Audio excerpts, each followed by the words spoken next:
Hey guys, AJ here. I'm going to show you guys today how to switch out the receiver end plate on an ar15 rifle. The reason anybody would really want to do this, the only reason I can think of, would be to add some kind of sling attachment point to this area of the gun, and that's where I prefer the rear portion of my 2-point sling to attach. So I'm going to show you guys very quick how to do it. First of all, make sure your hammer's back. Push your buffer detent down, and we'll pull the buffer out along with the spring. And take the stock off for good measure. One thing to keep in mind, if you see these, and I'll try to get it on camera, these little notches in the end plate, or in the castle nut right here. Sometimes manufacturers will stake these by using a spring-loaded center punch to knock some of the material from the end plate into that groove to prevent the castle nut from shifting. I put this lower together, however, I did not stake the castle nut, so we don't have to worry about that. Tool you're going to need a castle nut wrench. You want to get a good one, and I'll show you the difference. Basically, the 3 teeth right here, you can see how they're kind of recessed in. I don't know if you can see that on the camera, but it really allows you to get a real good grip on the nut. This is another wrench I have, and as you can see, they're just flat. There's no, it doesn't stick out at all, which helps you get a real good purchase on this castle nut right here. So I don't use this to remove the castle nut.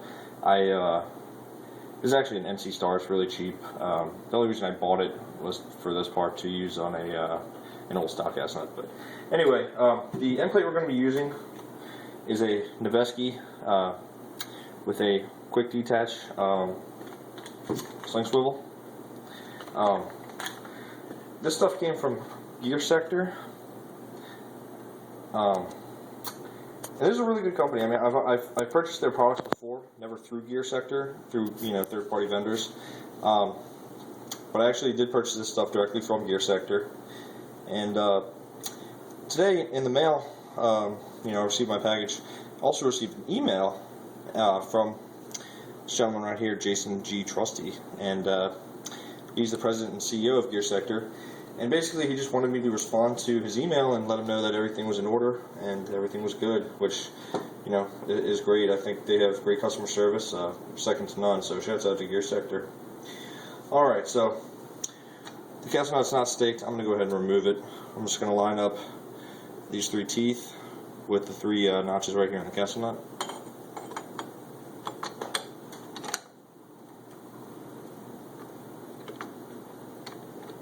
Alright, once you get it locked in and pushed into those grooves, we'll just turn it and knock it right off. And you really just kind of got to knock it loose. After that, you can pull it by hand. So we'll unscrew the castle nut all the way to the rear. Kind of watch this spring right here, the rear detent, the rear takedown pin. I'm just going to swing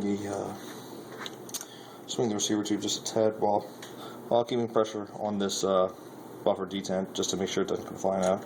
So we're going to remove the spring. We're going to leave the detent in there. It should be fine. Next thing you want to do, we're going to turn this receiver extension tube while holding down. This is very important because this thing will get launched into orbit. We have to hold down on this spring-loaded buffer detent, buffer retainer, whatever you call it. So I'm going to hold it down. I'm going to start unscrewing the carbine extension tube. When you get to a certain point, you'll feel that it's no longer held under tension by the tube. You can let go of it, lightly. It is spring loaded, so don't, just let your finger off it. Let it go lightly, and it'll be fine. Okay, so take this off. Don't need that anymore. That'll go in my inner box in my closet for the next 6 years. Okay. So I'm guessing the Noveske logo is going to face out. So put your new end plate on. grab your rear detent spring. Actually, leave that off for now. Let's just start out. We're going to start screwing this back on. Hold down on the buffer retainer. Make sure it doesn't go flying. And you'll kind of feel when it catches. And it's caught right there, so I'm going to see if I can make another turn, which I can. And I'm going to turn it just to the left about just 45 degrees. Now I'm going to take the spring, put your spring back in, and carefully turn it counterclockwise. And I'll hold down on this just to make sure it doesn't go flying anywhere. And once you get your spring in there, push that end plate flush with the receiver and tighten that casting up by hand.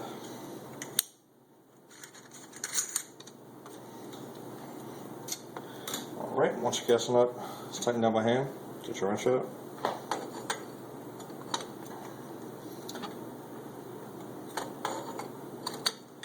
Find the grooves, and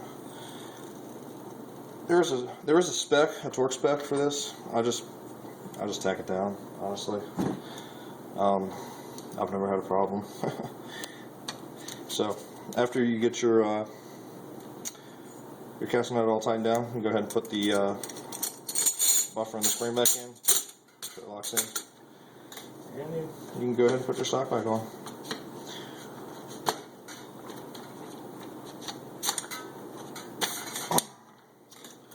And let's just see how this bad boy works.